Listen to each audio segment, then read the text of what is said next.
some people, when you come on a cruise ship, you think, all right, I want to take some souvenirs back with me. Have you ever thought of taking some of the ship back with you? I mean, more than just like taking the robes and the towels. I mean, an actual piece of the ship. There are some people that make a living out of it, using the designs to remodel, to make something new out of something old. And we have a professional historian, a journalist that has done just that, taken the ship design to the next level. As a matter of fact, take a look at some of his work. Welcome aboard. I've been expecting you.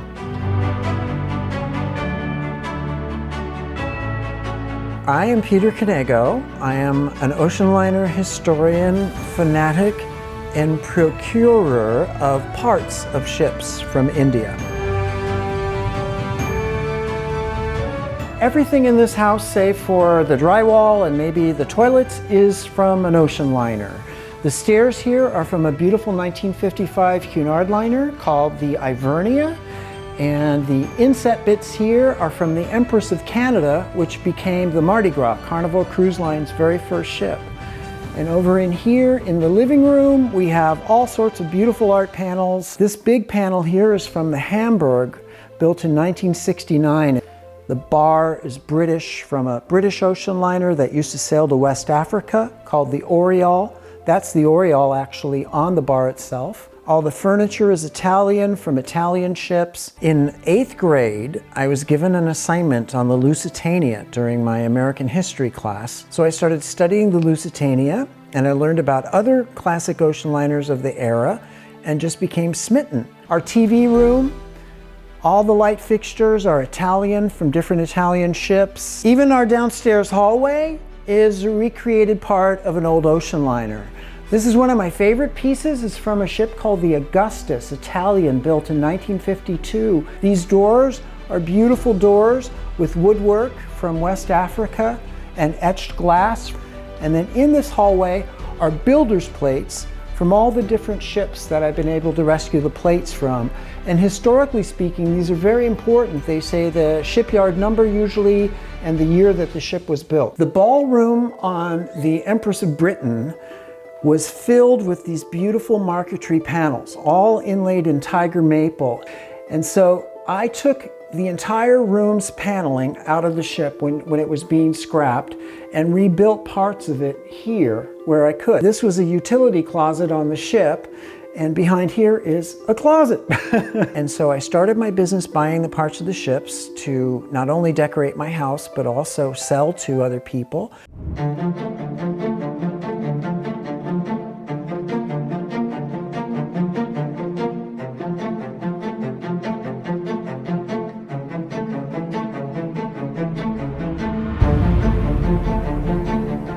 So in order to get all of these beautiful artifacts, I have to go to India. I have to take these pilgrimages, literally.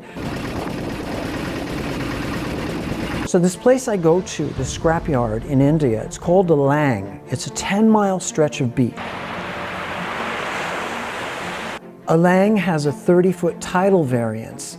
So at high tide, when the waters are way up high, they can run the ship up on the beach.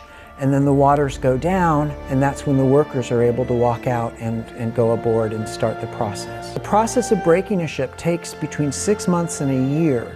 So you can see up to 200 ships on this beach. It's like a scene from Close Encounters, like the ship in the desert, but it's a beach, and it's all of these ships in different states of destruction. So I'm snuck in. Westerners are not allowed, especially with cameras. You have to climb up 40-foot rope ladders to get to the deck where you can board the ship. The shipbreakers know that I may be buying things, so they let me go aboard the ships. But it's a very, very stressful process. But as a historian, I need to go there and document these ships and try to save things from obscurity. To your left is a beautiful panel by an Italian artist named Paolucci. Over here we have more Luzzati panels from the Stella Okeanos, 1965. These are ceramics. This is an abstract of the Four Seasons. Having pieces of those ships with the beautiful paintings and sculptures and all of that, to me it's just a dream come true. And since the ships can no longer be with us, this is my way of saving what I could. Welcome to my dining room. All again made of ships. The dining table has little rails so that the plates and dishes don't slide off in a storm. And the chairs, in case it gets rocky, can be attached to the deck via these little umbilical cords. The ocean liners were made out of beautiful materials. Real woods, nickel, glass, beautiful hand-carved creations, hand-painted, a whole different process. If there's more coming, whether there's room or not will be a debate between myself and my partner. The stuff that I don't want to keep for myself, I put it on my website. It's called midshipcentury.com. Interior designers and architects and ship fanatics go there. It's very interesting what actually sells and how thrilled some people are to be able to find a piece of a ship that had such an impact on their life. And journalist Peter Knego.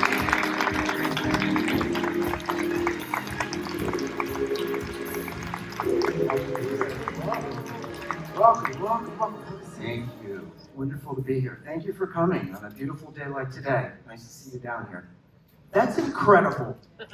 That is absolutely incredible. I live on a cruise ship, and I feel like you have more cruise ship in your house than I do on the ship. I've got about 40 ships in my house, yeah. That's incredible. Does this go back from when you were a child? Like, were you like just always interested in ships and the maritime? How did it start? Yeah, I've always been a little obsessive about things that I like. And when I was a kid, I had that assignment on the Lusitania. And my parents were used to me getting over things in about 6 months. But the problem with ships was the more I learned about them, the more fascinated I got, and the more things that I was doing, like visiting, photographing, and then eventually saving the things when the ships were finally being destroyed. So, yeah. Did you have like a mentor or something that helped you get into this? Or did you just like one day were like, well, I'm gonna go to India and see if I can find an old ship? Well, when I was a little kid, my favorite ocean liners were being scrapped in Taiwan. And I was so frustrated reading about these beautiful ships being destroyed. And then it kind of calmed down. There weren't many ships left. And in the early 2000s, it started happening again. And that's when I said, you know, this is my chance. I can finally do something about this. So I sent a fax to the shipbreaker of that one ship, the Oriole, that the bar is in our living room from. And he wrote me back immediately and said, what do you want to buy? And so he gave me a guy in India to go aboard and get my stuff. And I got a container, 20-foot container full of doors and all sorts of things. And my friends were like, dude, that is a cool chair. I want one of those. You know, so I'm like, oh, well, maybe this would be a good business. So instead of getting a couple things, I would get like 50 chairs and 10 doors from each ship and filling containers and importing them to California. And interior designers were like, yeah, you know, this is the real thing. Mid-century stuff was really popular at the time. So it all just kind of like a harmonic convergence in a way. It just happened. So that's awesome. Yeah. What did you do before you were a cruise ship historian? Like, what kind of things did you do? Well, I went into the music business to work with this one band that I was crazy about, and I was in the music business for 20 years. I was promoting all kinds of great bands, and then in the early 2000s, all the record labels were starting to go bankrupt because everybody was downloading things for free. So one day I was fighting to work an Ashley Simpson record, and I was like, you know what? Maybe this business is no longer for me. So I left the music business, but all that while I had been in the music business, I was going on all these wild trips around the world to find some decrepit old ocean liner to document. And I thought, well, why don't I just start writing about ships? You know, my friends are getting free trips and all that kind of stuff. I can do that. So I became a journalist, and here I am. Wow, that's incredible. So you have loads of different souvenirs from ships, things, pieces of ships that you've taken, purchased. What's the process of inspecting a piece? How do you know if it's a good piece, something that you can do things with, or how do you know if it's good or if it's something you want to leave behind? Well, the good thing is I've been doing this for so long, for so many decades, that, you know, I have all the old brochures, or they were ships that I actually went aboard and photographed everything myself. So I was able to distinguish between the original bits and the things that were added later. A lot of people saw what I was doing because I was writing about it and thought, oh yeah, I can do that. So they would make contact and they would go buy like a bunch of plastic deck chairs and stuff that was like totally worthless. And I'm like, you're crazy, but yeah, good luck. And they would all eventually fade away, and I kept doing it because I really knew what the real stuff was. And I studied who designed the ships, I studied who all the artists were that did the artwork, because back in the day of ocean liners, they didn't just go buy things out of catalogs. They hired a specific artist. If it was an Italian ship, it was an important Italian artist, and the theme always was about Italy or places that the ship went to. So it was really specific, beautiful stuff, you know, one of a kind. That's incredible. This is so interesting. I love this. So, and you collect personal and you sell as well. Yes. So if ship will be filled with, you know, like 10 stair tower panels, and I'll pick the one that I like the best for my house. And also my ultimate goal is maybe one day there'll be a museum and I'll have a Luzzati painting, a Luzzati sculpture, this one particular Italian artist. So I pick the best of everything that I could find, keep it for myself, and then the other things I would sell. That's great. And you have a website too, yes? Yes, midshipcentury.com. That's awesome. I'm gonna buy a microphone. My first microphone that I ever talked to as a cruise director. Tell me what ship. I'll tell you. So you're probably one of the top experts on how the Love Boat was filmed, like, because we brought you on board because you're not regularly on ship. You're on our ships. You're specifically for this because this is a Love Boat heavy cruise. Yeah. And you know a lot about the ships that the Love Boat was filmed on because it was filmed on more than one ship, correct? Correct. Yes. Right.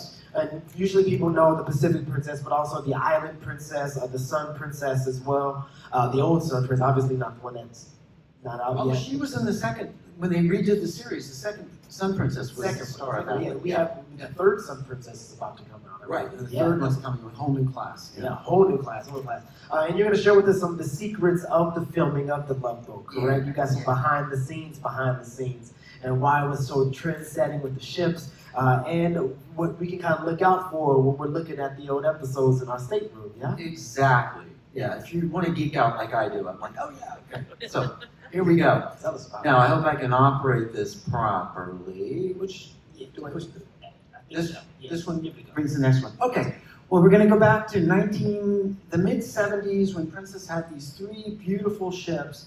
In front is the Pacific, followed by the Island. They're identical structurally. Inside, you'll see the differences. And in the back is the little Sun Princess. Very, very successful Columbo episode. And similar to the Love Boat, Columbo had all these guest stars. So there's so many different people. Rita Moreno was the lounge singer in this particular episode, and she got murdered by Robert Vaughn. And Columbo goes on with his wife, trying to figure out who did it, and it's the whole spiel with his wife is on board, but you never see her, right? Anyway, it was a huge, huge hit. And I think because the Sun Princess got all that attention, when Aaron Spelling decided to do his Love Boat pilots, she was his first choice. And here we go. It's a very frisky little remote here. So in the initial episodes of Love Boat, that's the Sun Princess. And you can make her out easily by the glass wall above the lifeboats, and she doesn't have a fin on her funnel like the other two Island and Pacific princesses. So they did the first two, and I believe the third pilot on board the Sun Princess. And she was a pretty simple ship.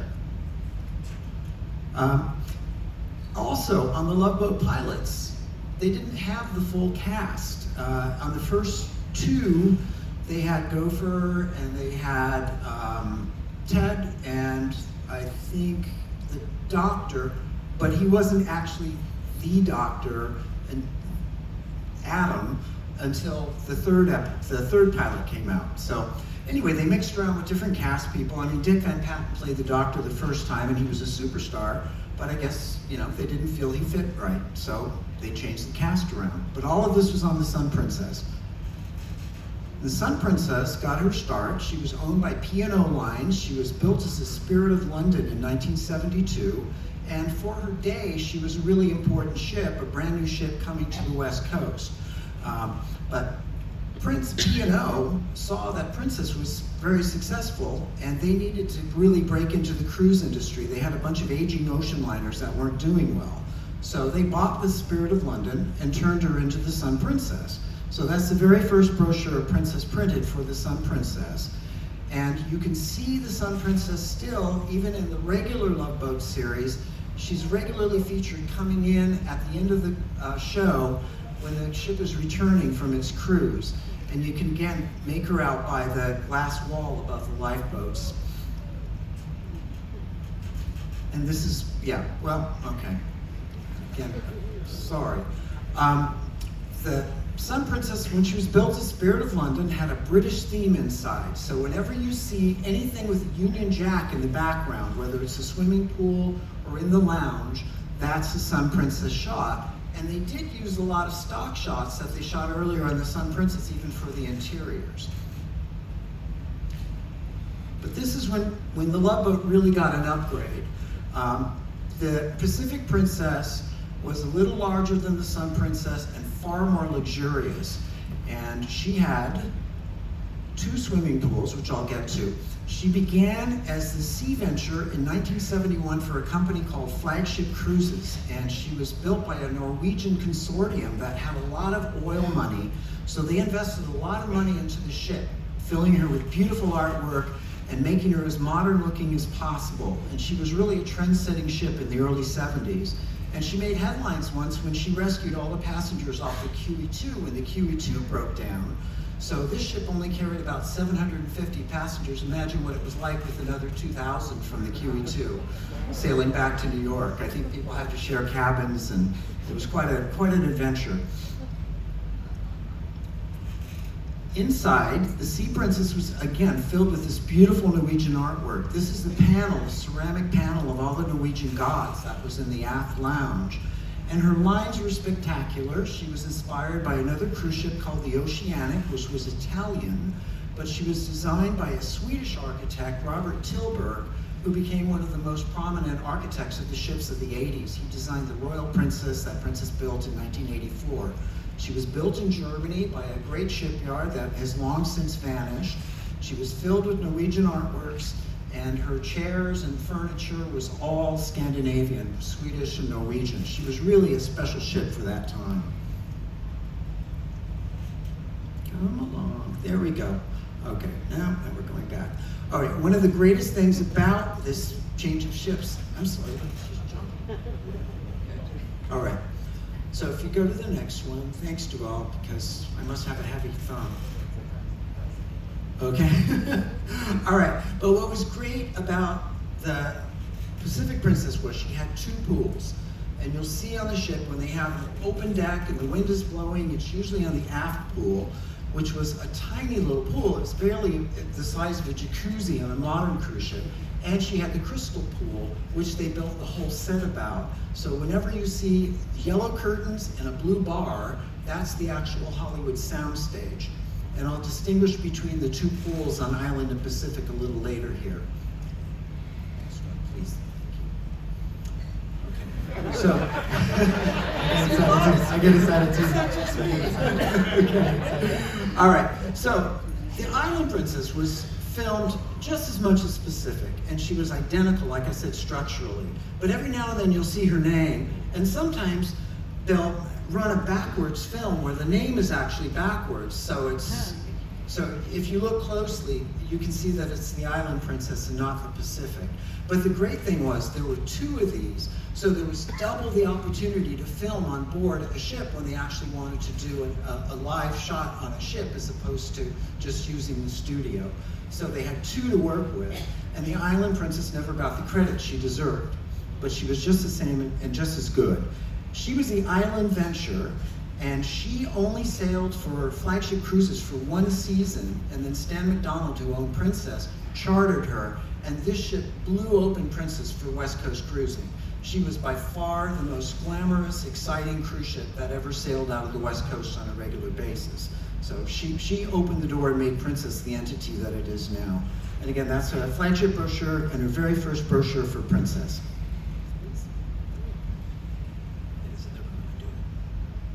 You guys have to do it in the booth? No? Okay. I'll do it. Is that good? There you go. Okay, there you go. So this, I was hanging out of my mom's car on the Vincent Thomas Bridge and got a shot. This is Island and Pacific in port together. And you can see they're just identical. Yeah. And this is, okay. And this is one of the very rare times that you would see them in Los Angeles together, because usually they're off on different itineraries.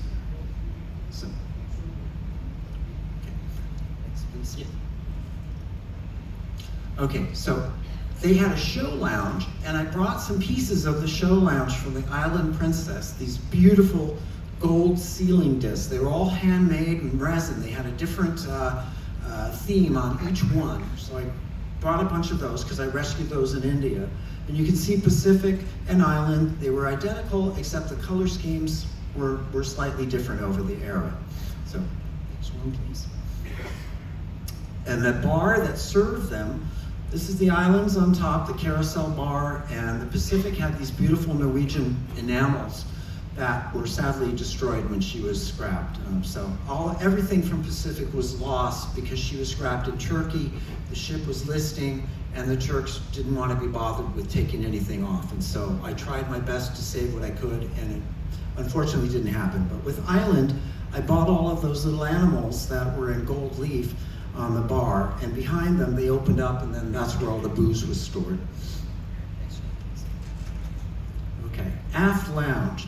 So the aft lounge was rarely actually filmed on the ships. There are a couple episodes. The Mallory case, they filmed on the Island Princess, and you can see that beautiful bronze artwork from the Carib Lounge. That practically killed me when I rescued it, because every piece of that weighed about 500 pounds. Horrible. So I was thrilled when I sold it, because I actually wanted to keep it, but it was just too heavy and too dangerous. But see those pillars? Those were inspired by the QE2's Queen's Room, and the set designers on Love Boat copied them and then moved those pillars around to various different stages and used those as sort of an inspiration. And then you can see down below the Pacifics with the beautiful ceramic mural that was sadly also destroyed. But that's a comparison between the three. But whenever you see those kind of golf tee-shaped things, at least you know those were inspired by the aft lounge on the ship. Okay, the dining room, I've never seen, but I haven't seen every episode lately, but I've never seen the actual dining room being used, because it was a low ceiling, it was a small room. So they copied some of the motifs, the little crystal insets along the handrails and the little lamps that were on the tables. And you can see that in the upper left photo, but all that fake wood paneling, never on that ship. Those ships never had that stuff. And then in the 80s, they got really fancy with the dining room and started adding Art Deco flourishes, and then all of a sudden there was no ceiling, and they had a big sound stage, and that's where they did the Love Boat Follies and this incredible dance routine with Ann Miller on that table. That never would have happened on an actual Princess ship's dining room. They were just too small. I tried it. You hit your ceiling. You hit the head. Okay, and then the Fiesta Deck foyers, which led those people right there in the lower picture on the Pacific Princess, they're walking into the famous Love Boat lobby. On Island, it was these beautiful panels. Each layer, each color was a different layer, so when you got up close to it, it looked 3D. Stunning, stunning piece of work. And one of my best friends bought one of these sets of panels, because I didn't have a place for it in my house, so we're gonna go have dinner over there and look at those panels all lit up. On Pacific, there were these beautiful etched glass panels depicting the Sea Venture, which was an old sailing ship that got wrecked in Bermuda. And I don't know what became of those. I'm afraid they were also destroyed in Turkey. So are there a lot of ship historians that go in and saving all of these things from ships, or?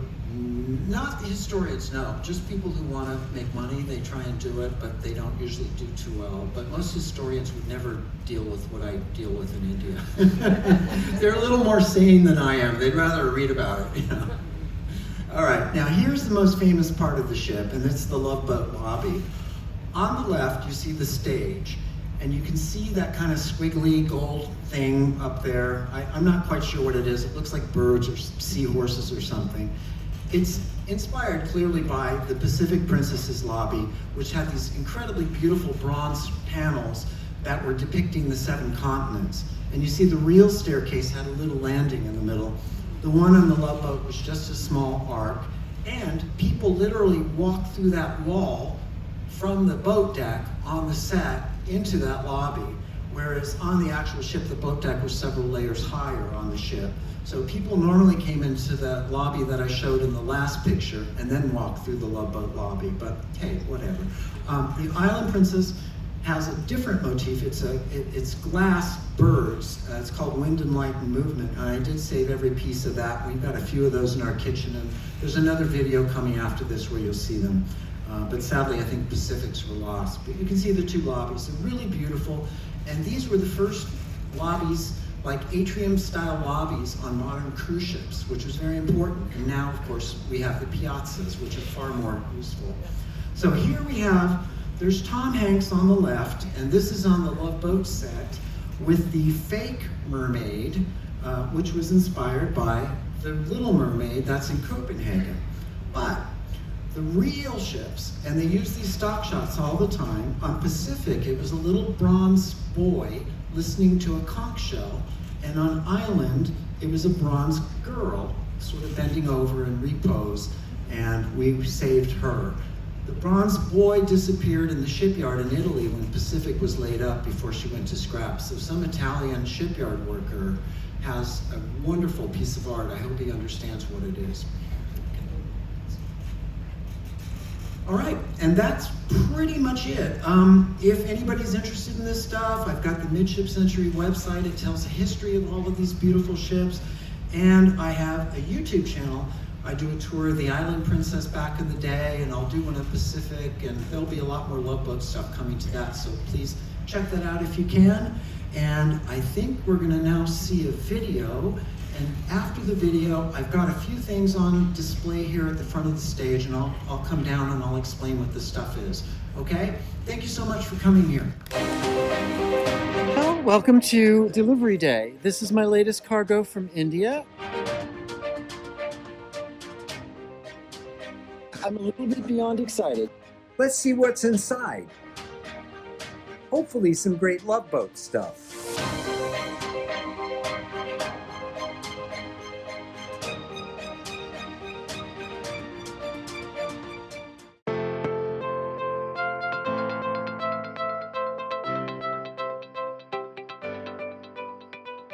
When the Love Boat initially came out, I was thrilled that they were shooting on a ship. When we started the show, Princess had 3 ships. They had the Island Princess and the Pacific Princess, both of which were the biggest ships of their class at the time, and they were 750 passengers. In other words, 1/5 the size of this ship. And then they had this little runabout called the Sun Princess that just would go down to Ensenada and back from Los Angeles. I mean, they're more like a catamaran than anything else. So here are some of my Love Boat secrets to watch out for if you want to know which ship it was on. First of all, the pilot episodes were shot on board the Sun Princess. Completely different ship, much smaller, not nearly as glamorous as the Island and Pacific. So on the pilot episodes, you won't see anything from this house. We always shot on the Island Princess or the Pacific Princess, and they were, of course, identical, so it was hard to tell the difference. And that was on purpose. On the Pacific Princess, in the lobby, you will see a bronze sculpture on the Carrara marble where the staircase comes down. It's a bronze sculpture of the 7 continents, and it's very squiggly. And in the studio reproduction of it, it looks really cheap and, you know, not nearly as beautiful as the actual bronze sculpture itself. Farewell to the last Love Boat, love seat. I get a lot of requests for items that are from the Love Boat, the Island Princess. You know, first I have to explain, no, it's not the Pacific Princess, but it's the identical ship in every way except for the artwork. The chairs were the same, the railings, exactly the same. Here's a little piece of the Island Princess, the Love Boat. Somebody will want a piece of the Island Princess, and if they want something that was affordable, say for, you know, $20 or $25, they'll buy these little ceiling discs that I got from the show lounge. So these were beautiful discs, and when they were being pried off the ceiling in the ship, I was like, you know, I need to save these.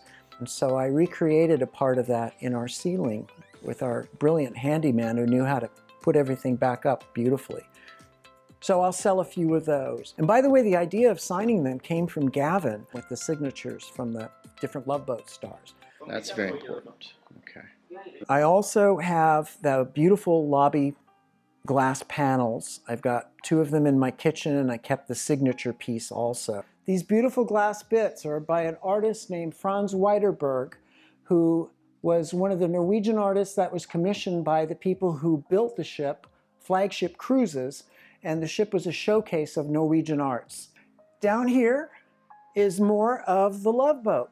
This right here, this is a lion, and this one is a wolf. And those were made for the bar that was originally called Noah's Bar. So it had 13 different animals, and these all made a beautiful display across in what became Carousel Bar on Island Princess. Probably the most important historic thing I got from the Island Princess in a ship enthusiast way is the builder's plate from the Rheinstall shipyard in Emden, Germany, where she and the Pacific were built.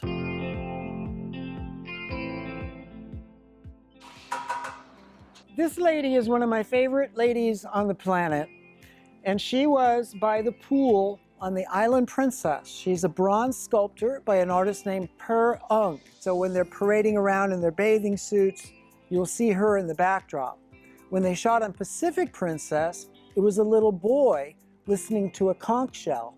So that's how you can tell the difference between the island and the Pacific, because otherwise everything about that pool area was identical. Welcome to my Love Boat patio. You can see here, the teak decking here is from the Island Princess. I literally rescued it while they were prying it off the decks of the ship in India. So I bought a bunch of teak wood, and I didn't know what I was going to do with it at the time. And when we moved into this house, I was like, okay, that patio out there is going to be lined in teak wood from the Island Princess. So I have my teak deck. And on that deck is the actual settee that was at the foot of the staircase that came down into the beautiful lobby on the Island Princess. And so that's out there, and one of the chairs from her theater and one of the chairs from the Carousel Lounge are there as well. So it's my Love Boat patio, basically. And this is another nice little piece. The deck that surrounded the top of the swimming pool on Island Princess, and you can also see this sign in some of the episodes, 18 times around. Imagine what a small deck that was just to get 1 mile. You had to do 18 laps. Okay, we're gonna go full speed ahead here. And away we go. Everybody wants a piece of the Love Boat, right? I think people want a piece of the Love Boat or to remember the Love Boat because it's something that made them feel good. People have all sorts of different reasons why they want to buy something, you know, for sentimental reasons. They may have had their first kiss on the aft deck of the ship. To me now, it's just the most nostalgic, wonderful, uplifting thing. We're here for a memorial cruise for our fearless leader, Gavin McLeod. Yay! Yay! So I am so thrilled to be able to be on a princess ship, the new Love Boat as it were, with the original cast members from the original Love Boat, to be able to have that opportunity to be up close with these same people that lit up everyone's living room every Saturday night for so many years. It's such a great opportunity. It's just really, really something that we should all be cherishing. Quickly, you said you brought some things. Yeah. Yes? What kind of things did you bring? Okay, well, I've got over here, this is from the maiden voyage of the Island Princess, the port plaque given to her in Venezuela. Okay, so that was basically thrown on the ground in India, being torn apart for its components. And I was like, you know, that's an important thing for historic reasons, so that came off. This is one of the beautiful copper light fixtures that was in the aft bar. Scandinavian mid-century design. It's phenomenal. You don't even have to love the Love Boat to appreciate, you know, how cool it is. And the security staff on the ship did a really good job because they were like, "What is that?" And when I came on board, they called me down and was like, "Can you explain what this thing is?" Anyway, I'm glad it made it up here. This is a pamphlet issued by P&O Lines for the maiden voyage of the Spirit of London, which became the Sun Princess. So it's a pretty rare piece of paperwork. And inside, oh yeah, these are the princess patters, which were the daily programs, just like we have now. And there's some from the Sun Princess, Island Princess, and Pacific Princess that I obtained back in the 1970s when I was a little kid when I snuck on board, so, yeah. And then these are princess brochures featuring these first 3 Love Boats in that era of princess back in the mid-70s. Alaska, Caribbean, Mexico. And we have 4 of the sealing discs, which had different patterns. And you can see they're on aluminum. And in India, aluminum is a very popular commodity. So I really had to fight to stop them from melting these down. And I just ended up buying hundreds of them, literally. So, yeah. Yeah, they're really cool. That one's a spiral pattern. And, yeah, they're based on natural phenomena, I believe. But, yeah. And that's pretty much it, so yeah. Thank you. So, Peter, you said you'll stay if you have any questions. You'll kind of hang around this area for a bit. Yeah. Well, folks, incredible. I've literally learned things that I had no idea. And what is it like being inside of like a ship that's being torn apart? It's heartbreaking. Well, first of all, you have to make sure you're not going to step into a cutout hole and fall like 50 feet into the engine room. You've got mosquitoes with malaria buzzing around. It's 120 degrees. There's mold, there's humidity, there's all kinds of crazy stuff. So, you know, and you're just fighting like the shipbreakers are trying to make you deals and trying to sell you stuff you don't want. And then there's police that are looking for people like me because we're not allowed to be there. So it's a very, very high stress situation. I hate it every second when I'm there. Plus I'm looking at these ships that I've loved all my life being destroyed. But when I get back home, I'm like, my God, that was like such a, like almost a spiritual experience to come through. So I love having been there. I hate being there. And how many times have you gone and rescued things from ships? I've made 9 trips so far. Yeah. So I hope to just cap it off at 10. There's got to be a really, really good ship for me to go there for. Yeah. Fantastic. Well, you said you'll be here, so if you do have any more questions, feel free to come down and ask Peter. In a bit, at 2 o'clock, I'm going to be in the piazza with a martini demonstration with Ted Lange. We're going to be making a few drinks in the piazza area. But feel free to come down and take a look at some of these memorabilia, some of these incredible pieces of some of the most iconic ships that there have been. And thank you so much, Peter, for joining us as well. This is Peter Knego. Thank you so much. Give me a real nice.